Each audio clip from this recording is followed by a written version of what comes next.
পেশি শক্তি দেখাচ্ছেন। আপনারা কি ভাবছেন যে ভোটের আগের রাত্রেই ভোট হয়ে যাবে? আপনারা কি ভাবছেন যে আপনারা বুথ দখল করে ভোট কেটে নেবেন? সেই সুযোগে এই বাংলাদেশে আর কখনো হবে না। এখনো যারা পেশি শক্তি দেখানোর চেষ্টা করছেন তাদেরকে করজোড় অনুরোধ করে বলবো, জনগণের কাছে আসুন, জনগণের সাথে মিশুন, জনগণের ভালো মন্দের সাথে থাকুন, জনগণের বিপদ আপদে হাসপাতালে নিয়ে যান, কেস কাছারিতে কোর্টে নিয়ে যান।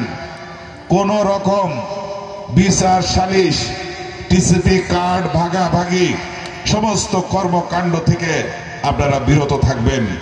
সাধারণ সম্পাদক জননেতা জনাব শরীফুজ্জামান শরীফ ভাই, জনাব শরীফুজ্জামান শরীফ ভাই। বিসমিল্লাহির রহমানির রহিম। সংগ্রামী বন্ধুরা, আজকে আমরা একত্রিত হয়েছি। আমরা কিন্তু এই ইফতার মাহফিলটা দুঃসময়ের সময়ও কিন্তু আমরা প্রত্যেকটা ইউনিয়নে করার চেষ্টা করেছি এবং স্বল্প পরিসরে হলেও আমরা রাজনৈতিক ধারা অব্যাহত রাখার জন্য কিন্তু আমরা করেছি। এবার আমাদের কেন্দ্র থেকে সরাসরি নির্দেশনা আছে যে ইফতার মাহফিল এবং দোয়ার অনুষ্ঠানটা একদম তৃণমূল পর্যায়ে করার জন্য, জেলাতে উপজেলাতে করা আমাদের জন্য নিষেধ আছে, একদম তৃণমূল পর্যায়ে করার জন্য। আজকে দেখেন 16-17 বছর এই ফ্যাসিস্ট সরকারের জন্য আমরা রাজনৈতিক চর্চা করতে পারিনি। গণতন্ত্রের চর্চা ছিল না, রাজনৈতিক চর্চা ছিল না, সামাজিক কোনো চর্চা ছিল না। আমরা একটা ফ্যাসিস্টের সরকারের আন্ডারে একটা বস্তু হিসাবে এই বাংলাদেশের ভিতরে পড়েছিলাম। বহু চেষ্টা করেছি। এই সদর উপজেলা, এই মোমিনপুর ইউনিয়ন একটি ভয়ঙ্কর ইউনিয়ন। ফ্যাসিস্ট সরকারের দানবেরা যেভাবে এই ইউনিয়নের অত্যাচার করেছিল, আমাদের বিএনপির নেতাকর্মীরা সাধারণভাবে যারা বসবাস করত, আমরা আসলে দূরে সরে গেছে, আমাদের পাশে বসতেও চায় নাই। চা খাওয়া তো দূরের কথা, আমরা যদি বাজারে, মোমিনপুর বাজারে এসে বসেছি কিংবা অন্য কোনো ওয়ার্ডের চার দোকানে বসেছি, আমি একাধিকবার গিয়েছি। আমাদের ওই চেয়ারম্যান সাহেবদের ওখানেও গেছি, আমাদের রাজ্জাক ভাইদের এখানেও এসেছি।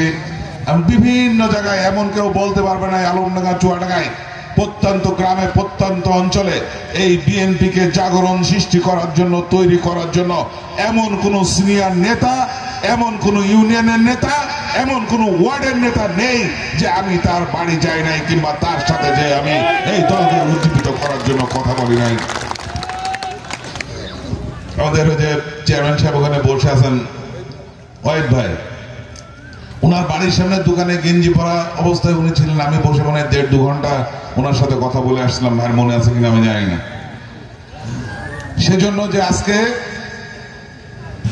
এই ফ্যাসিস্টের পতনের পরে আজকে আমরা ঐক্যবদ্ধ হতে পেরেছি। আমাদের ভারপ্রাপ্ত চেয়ারম্যান জনাব তারেক রহমান বারবার আমাদেরকে মনে করিয়ে দিচ্ছে, বারবার দীর্ঘ 7,000-8,000 কিলোমিটার থেকে একটি বার্তা উনি আমাদেরকে বারবার দিচ্ছেন যে বিগত দিনের যে কোনো নির্বাচনের চাইতে আগামী দিনের যে নির্বাচন আসছে এটি অত্যন্ত কঠিন হবে। এই কঠিন নির্বাচন অতিক্রম করতে গেলে ঐক্যের কোনো বিকল্প নেই, ঐক্যের কোনো বিকল্প নেই। আজকে আমি 17 বছর কষ্ট করেছি, 17 বছর ফ্যাসিস্টের বিরুদ্ধে আন্দোলন করেছি। আজকে যারা মান সম্মান ইজ্জতের ভয়ে কিংবা ব্যবসা বাণিজ্যের ভয়ে যারা আন্দোলন করতে পারেনি, যারা চুপ থেকেছে, আজকে তাদেরকে যদি আপনারা দূরে সরিয়ে দেন তাহলে এই জাতীয়তাবাদী দলের যারা দীর্ঘদিনের ধারক বাহক এদের কিন্তু অস্বীকার করা হবে। সেই জন্য আমরা সমস্ত মতভেদ ভুলে যে সরাসরি যারা দোসরদের সাথে হাত মেলায় নাই, সরাসরি যারা দোসরদের মিছিল মিটিং এ যায় নাই, সমস্ত জাতীয়বাদী শক্তিকে আমরা একসাথে গুছিয়ে আমরা একসাথে ঐক্যবদ্ধ হয়ে আমরা আগামী নির্বাচনের জন্য আমরা সামনের দিকে ঐক্যবদ্ধভাবে জনাব তারেক রহমানের নির্দেশনা এবং নেতৃত্বে আমরা সারা বাংলাদেশ ঐক্য জোট হব ইনশাআল্লাহ। আমি এই চুয়াডাঙ্গা 1 আসনের নির্বাচনের কথা বলি। আমি চুয়াডাঙ্গা 1 আসনের নয়, আমি চুয়াডাঙ্গা জেলার হলো নির্বাচিত সাধারণ সম্পাদক। আমি শরীফুজ্জামান শরীফ কোনো ব্যক্তি নয়।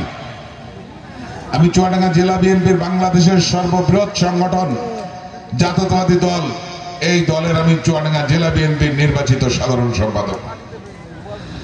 দল যখন আমাকে দায়িত্ব দিয়েছে, দলের নির্দেশনা যখন আমার পরে আসে, আমি সেই নির্দেশনা অনুযায়ী তৃণমূল পর্যায় পর্যন্ত সেই নির্দেশনা পৌঁছে দেওয়ার জন্য আমি প্রস্তুত থাকি।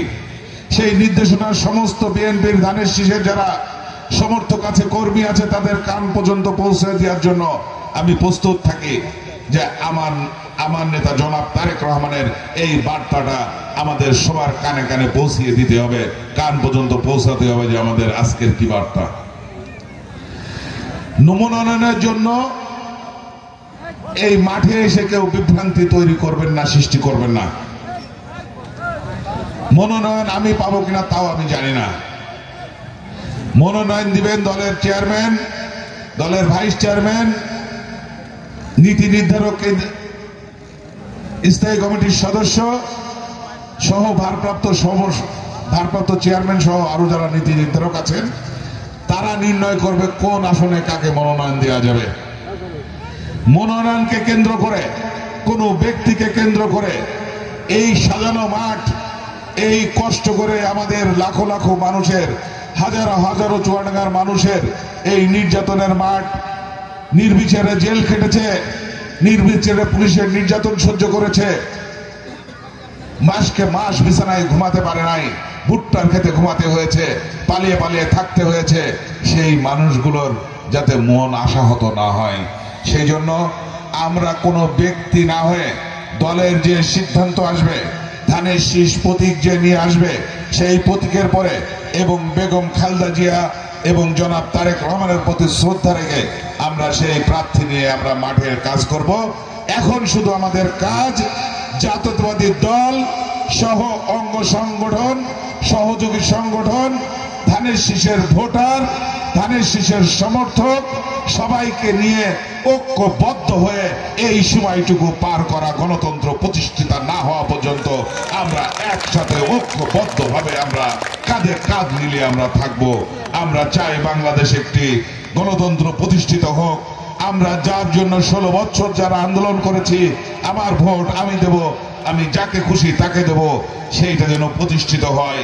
আজকে যারা দলের ভিতরে থেকে যারা চেষ্টা করছেন, পেশি শক্তি দেখাচ্ছেন, আপনারা কি ভাবছেন যে ভোটের আগের রাত্রেই ভোট হয়ে যাবে? আপনারা কি ভাবছেন যে আপনারা বুথ দখল করে ভোট কেটে নেবেন? সেই সুযোগে এই বাংলাদেশে আর কখনো হবে না। এখনো যারা পেশি শক্তি দেখানোর চেষ্টা করছেন, তাদেরকে করজোড় অনুরোধ করে বলবো, জনগণের কাছে আসুন, জনগণের সাথে মিশুন, জনগণের ভালো মন্দের সাথে থাকুন, জনগণের বিপদ আপদে হাসপাতালে নিয়ে যান, কেস কাছারিতে কোর্টে নিয়ে যান। কোন রকম বিচার সালিশ, টিসিপি কার্ড ভাগাভাগি সমস্ত কর্মকাণ্ড থেকে আপনারা বিরত থাকবেন। বিএনপির যত নেতা কর্মী আছে সুস্পষ্টভাবে বলতে চাই যে দল এখনো রাষ্ট্র ক্ষমতায় আসে নাই, বিএনপি রাষ্ট্রীয় ক্ষমতায় নাই, একটি অন্তর্বর্তীকালীন সরকার চলতেছে। এখানে আমাদের কোনো কিছু নাই। আপনারা যদি জনপ্রতিনিধি হতে চান, আপনারা যদি জনপ্রতিনিধি বানাতে চান, আপনারা যদি তারেক রহমানকে বাংলাদেশের প্রধানমন্ত্রী দেখতে চান, তাহলে এই সমস্ত কর্মকাণ্ড থেকে আপনাদেরকে বিরত থাকতে হবে। এটি আমাদের ভারপ্রাপ্ত চেয়ারম্যান জনাব তারেক রহমানের নির্দেশনা। যতক্ষণ পর্যন্ত আপনি আসনের এমপি বানাতে না পারবেন, যতক্ষণ পর্যন্ত বাংলাদেশে 151 সিট বিএনপি না পাবে, যতক্ষণ পর্যন্ত আমাদের নেত্রী, আমাদের মা বেগম খালেদা জিয়া দেশের প্রধানমন্ত্রী না হবেন ততক্ষণ পর্যন্ত এই বাংলাদেশে গণতন্ত্র প্রতিষ্ঠিত হবে না, ততক্ষণ পর্যন্ত এই বাংলাদেশে গণতন্ত্র প্রতিষ্ঠিত হবে না। সেই জন্য আমাদের ধৈর্য ধরে আমাদেরকে অপেক্ষা করতে হবে, গণতন্ত্রের জন্য লড়াই করতে হবে। সংগ্রাম শেষ হয় নাই, সংগ্রাম ততক্ষণ পর্যন্ত চলবে যতক্ষণ পর্যন্ত এই বাংলার মাটিতে সুষ্ঠু নিরপেক্ষ নির্বাচনের মাধ্যমে একটি গণতান্ত্রিক সরকার প্রতিষ্ঠিত না হবে ততদিন পর্যন্ত আমাদের জাতীয়তাবাদী দলের এই সংগ্রাম চলবে। সংগ্রামের সাথে বন্ধুগণ, ইফতারের সময় হয়ে গেছে, আপনাদের সাথে দেখা হবে আবার। এই রমজানের পরে আমরা আমাদের ভারপ্রাপ্ত চেয়ারম্যান জনাব তারেক রহমানের 31 দফা কর্মসূচি নিয়ে আমরা প্রত্যেক গ্রামে গ্রামে আপনাদের সাথে থাকবো। সবাই দোয়া করবেন। আসসালামু আলাইকুম ওয়া রাহমাতুল্লাহি ওয়া বারাকাতুহু।